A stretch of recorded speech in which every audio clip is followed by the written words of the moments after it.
नहीं, इन रूमर्स को बल इसलिए मिल जाता है क्योंकि तेजस्वी यादव ने ऑन रिकॉर्ड ये कहा है कि चिराग पासवान जी के लिए उनके दरवाजे खुले हुए हैं, उन्हें उनके साथ आ जाना चाहिए। और साथ ही उन्होंने ये भी कहा कि 5 जुलाई को रामविलास पासवान जी के जन्मदिवस से रामविलास पासवान जी की जयंती आरजेडी पार्टी बनाना शुरू करेगी। तो बल तो मिल रहा है अफवाहों को, कहीं ना कहीं ट्यूनिंग हो रही है आप लोगों नहीं, ये तो खैर मतलब मैं उनका धन्यवाद करूंगा, मेरे पिताजी को वो उनकी पार्टी इतना सम्मान दे रही है। पर जैसा मैंने कहा कि हम दोनों के पिता अच्छे मित्र आपस में रहे हैं, तो ये हम लोग के संस्कारों में है, एक दूसरे के परिवार को सम्मान आदर। कभी भी मुझे नहीं लगता कि मेरी बातों में हम लोग सत्ता में रहे हों, विपक्ष में रहे हों, पक्ष में रहे हों, अलग रहे हों।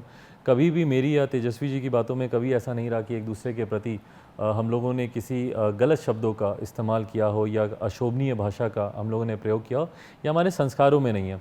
पर हाँ, मुझे नहीं लगता कि अभी 1 और 1 11 करने की ज़रूरत है। कई बार 1 और 1 सिर्फ 2 भी होता है, और उसको उतनी ही स्पष्टता से रखना चाहिए। प्राथमिकताएं मैंने अपनी बताई आज की तारीख में।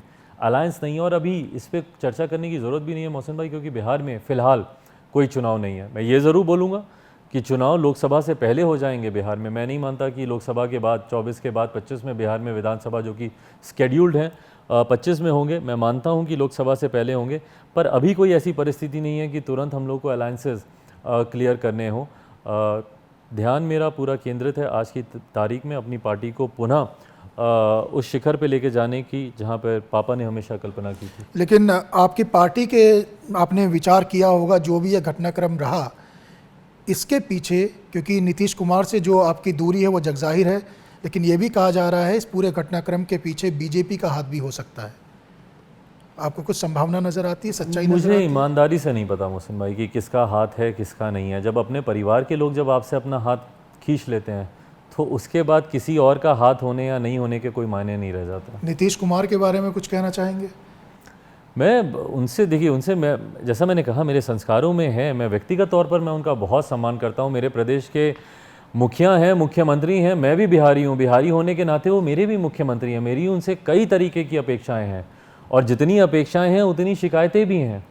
और जब मैं शिकायतें करता हूँ, मेरी समझ में नहीं आता कभी कभी मेरे मुख्यमंत्री उसको व्यक्तिगत तौर पर क्यों ले लेते हैं। मेरी उनसे सिर्फ नीतिगत शिकायतें हैं। मैं नहीं मानता कि भैया 7 निश्चय से बिहार का विकास हो सकता है। 7 निश्चय से बिहार का विकास हो गया होता और बिहार में इतना ही बिहार संपन्न हो गया होता और आप इतने ही विकास पुरुष होते, तो आप मुझे बताए ना मोहसिन भाई, एक कैटरैक्ट का ऑपरेशन कराने के लिए, एक मोतियाबिंद का ऑपरेशन कराने के लिए मेरे मुख्यमंत्री 1000 किलोमीटर की यात्रा चार्टर फ्लाइट से करके आते हैं और दिल्ली में आके उसका ऑपरेशन कराते हैं।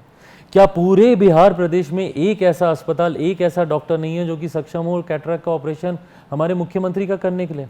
तो अगर आपको दिल्ली आना पड़ेगा तो आप मुझे बताइए ना कि मेरे किसी गांव में, किसी प्रखंड में, किसी पंचायत के किसी एक घर में बैठे हुए बुजुर्ग दंपति अगर उनको कराना हो तो उनके लिए कौन चार्टर फ्लाइट करके देगा 1000 किलोमीटर की यात्रा पूरी करने के लिए? वो कहाँ जाएंगे अपना इलाज कराने के लिए?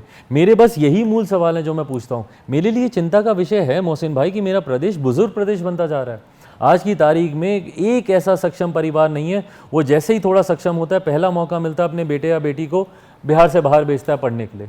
वो बच्चे बाहर जाते हैं, वहीं पे पढ़ाई करते हैं, वहीं पे नौकरी करते हैं, वहीं पर घर खरीदते हैं, वहीं पे शादी करते हैं, बच्चे पैदा करते हैं, और उसके बाद वहीं पे अपना पूरा जीवन बिताते हैं। और अंत में जब माँ बाप बुजुर्ग होते हैं, बीमार होते हैं, तो वो अपने गाँव में जाते हैं उनका हालचाल पूछने, वो भी अगर समय पर पहुँच गए तो ये सुविधाएं क्यों मेरे प्रदेश में नहीं मिलती? मेरे बस यही सवाल है। 15 साल से आप मुख्यमंत्री हैं, मैं अगर आपसे सवाल नहीं करूंगा तो मैं किससे सवाल करूंगा? बट जब मैं आपसे सवाल करता हूं और जब मैं उसके अपने सवालों पर खड़ा होता हूं और आपके सामने अपने प्रत्याशी उतारता हूं और आपको नंबर 3 की पार्टी बनाता हूं और आपकी संख्या आधी से भी कम पे लेके आता हूं, तो बदले की कार्रवाई करते हुए आप मेरी पार्टी के साथ साथ मेरे परिवार को तोड़ते हैं। ये गलत है।